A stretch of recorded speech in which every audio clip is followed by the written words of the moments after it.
मौलाना इस्माइल पिंडी भटिया के करीब मुनाजरा करने के लिए आए। मुनाजरे का जज बाबा हबीब शाह जी एक अहले सुन्नत जमींदार था, चौधरी आशिक उसका नाम था। आज भी उसकी नस्लें वहां पे आबाद हैं और मजलिस हुसैन करवाती है। चौधरी आशिक मुनाजरे का जज था। मुनाजरे का मौजू था हक के बतूल। मुखालिफ फरीक वाला मौलवी कह रहा था कि बीबी दरबार में आई है लेकिन हक बनता नहीं था। मौलाना इस्माइल किताबों का ढेर लेके आ गए, मुनाजरा होता रहा, जोहर की अजान हो गई। फैसला ये हुआ कि नमाज पढ़ी जाएगी, नमाज के बाद फिर दोबारा मुनाजरा शुरू होगा। नमाज के लिए चौधरी आशिक उस मौलवी के पीछे खड़ा हुआ। जहन में उसके कोई ख्याल आया, नमाज खत्म हुई, ज़बार साजद उसने नमाजियों से कहा सारे नमाजी मस्जिद से चले जाओ, मस्जिद के दरवाजे को बंद करो, मैंने मौलाना से कोई बात करनी है। मस्जिद का दरवाजा बंद होकर चौधरी आशिक मेहराब में उसके सामने आके खड़ा हो गया।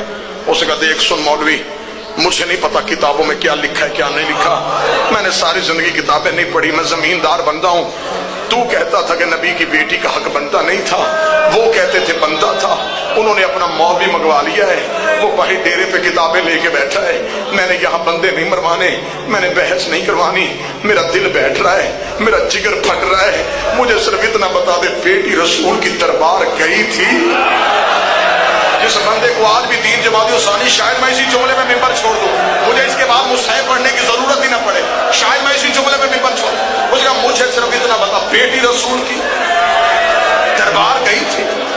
इतना कहना था। ये उस मौलवी ने कहा चाचा आशिक बीबी का बनता नहीं था। उसने कहा बनता छोड़, बनता था या नहीं बनता था, मुझे इतना पता घर से चल के दरबार में चली गई थी। उसने कहा चाचा आशिक नबियों का विरसा नहीं होता। उसने कहा विरसा छोड़, मुझे मात आ जाएगी, मुझे बता बेटी नबी की दरबार गई थी? उसने कहा किताबों में लिखा गई थी।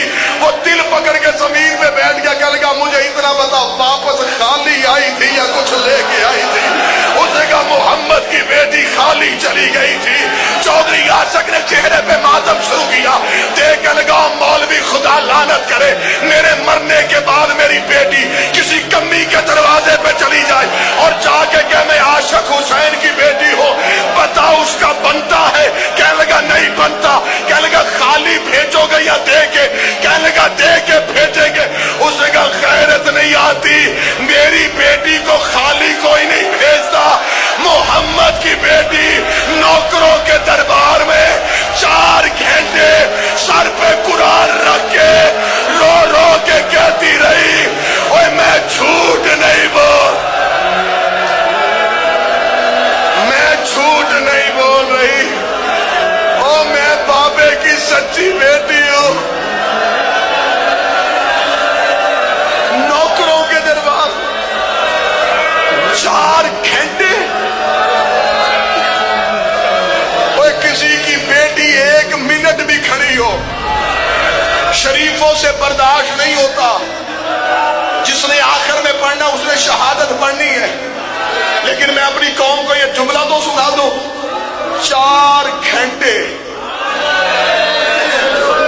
बार बार कहती रही मैं झूठ नहीं बोल रही, मैं बाबे की सच्ची बेटी हूं, मैं बाबे की सदीका बेटी हूं। मातमियों, इतना कह के चौधरी आशिक मस्जिद से बाहर आया। जहां मौलाना इस्माइल बैठे किताबें खोल रहे थे, आके रोता हुआ मौलाना इस्माइल के कदमों पे गिर गया। गिर के लगा बंद कर दे मौलवी इस्माइल किताबें, दुआ कर मुझे मौत आ जाए। मुझे सारी जिंदगी किसी ने नहीं बताया कि मोहम्मद की बेटी खाली चली गई थी। इतना कहना था, मौलाना इस्माइल ने अपने सर से पगड़ी उतारी, चौधरी आशिक के गले में बाहें डाली, रो के कह लगा सिर्फ खाली नहीं गई थी, कमर झुक गई थी, सर के बाल सफेद हो गए थे। आशिक हुसैन का हुआ क्या था? मौलवी इस्माइल कहता सच सुनेगा कि 36 बदमाश दरवाजा गिराते रहे, अकेली रोकती रही, बेगैरत ने ताजियाना निकाला, सहरा को ताजियाना मारा।